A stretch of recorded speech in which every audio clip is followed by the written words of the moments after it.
There's a moment, right now, where your mind is quietly negotiating with itself. One part of you wants to keep listening, to focus, to grow.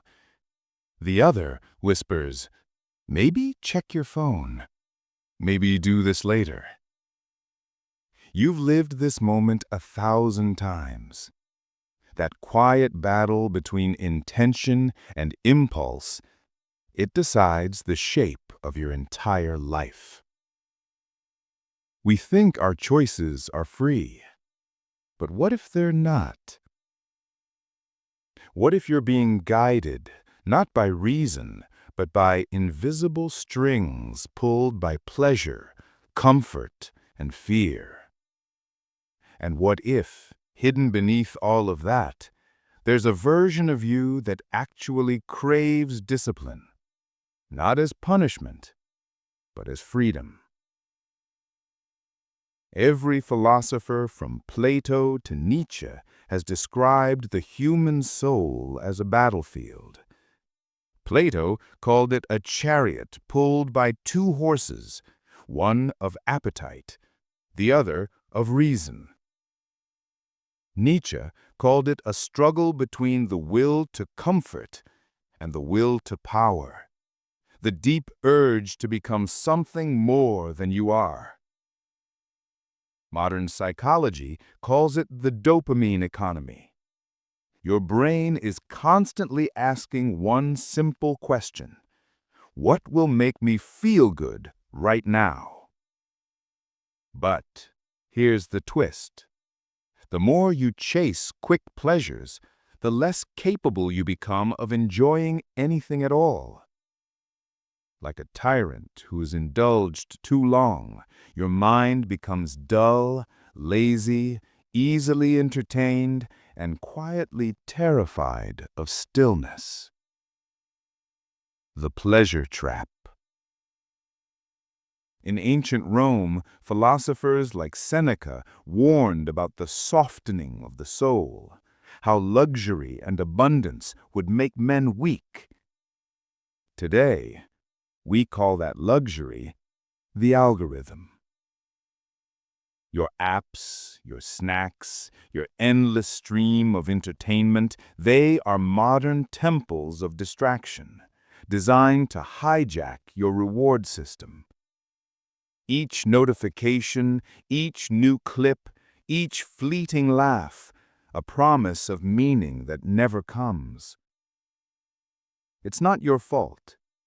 Your brain is still running on ancient software, designed to hunt, strive, survive. But now it's being flooded with artificial signals of success without the effort that used to earn them. And so, satisfaction fades. You feel restless, unmotivated, strangely empty after a day of pleasure. That's not laziness. That's neurological exhaustion. Discipline isn't about denying yourself pleasure. It's about reclaiming the capacity to feel it. When Nietzsche said, "He who has a why can bear almost any how," he wasn't glorifying suffering. He was describing alignment. A person who finds meaning in struggle no longer fears effort. They crave it. This is what the dopamine detox gets wrong when treated like a trend. You're not detoxing from dopamine. You're rebalancing your soul. Every moment of stillness, every time you resist the easy path, you're reteaching your brain that peace and pleasure can exist without constant stimulation. Like a muscle atrophied by comfort, discipline must be reawakened slowly, painfully. But once it wakes, it becomes hunger itself. Start with awareness. Notice the things that make you feel too good, too fast. That endless scroll, that midnight snack, that little impulse you justify with just this once. Then don't run, replace. Read a physical book. Walk without music. Sit in silence, let your thoughts echo until they stop scaring you. At first, you'll feel the itch, the same way addicts tremble when denied their fix. That's not boredom, that's withdrawal.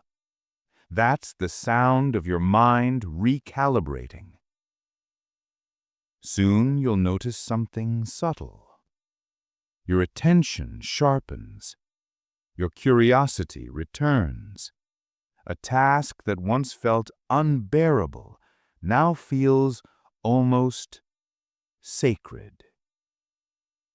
That's your brain remembering what it means to earn dopamine through meaning, not consumption. Machiavelli wrote that fortune favors the bold. But what he meant was this: fortune rewards those who act despite fear. Every time you choose discomfort over distraction, you are declaring war on the part of you that seeks to remain small.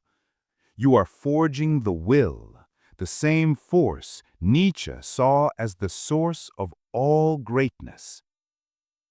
In a world that worships ease, difficulty becomes rebellion. And rebellion, when aligned with purpose, becomes transformation. The ancients practiced this through asceticism, not self-denial, but self-mastery. To fast, to meditate, to endure, not for punishment, but to remind themselves that they owned their desires, not the other way around. Here's the uncomfortable truth. Freedom isn't the ability to do what you want. Freedom is the ability to not do what you want and still feel whole. Most people mistake comfort for peace. But comfort without purpose decays into apathy. True peace requires tension, a balance between effort and surrender.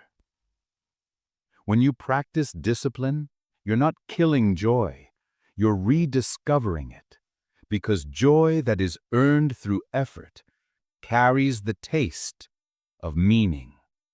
So ask yourself, what's your highest source of empty pleasure? The one that steals your mornings, dulls your ambition, and whispers that you'll start tomorrow. Remove it. Not forever, just long enough to hear your own mind again. Long enough to feel the discomfort that signals rebirth. Because beneath your cravings, beneath your distractions, there's a deeper voice, the philosopher within you, quietly saying, you were not born for comfort. You were born for greatness. The paradox is simple. Discipline is not the cage, it's the key. Let your brain breathe. Let your will awaken. And remember, the pleasure you seek is hiding inside the effort you avoid.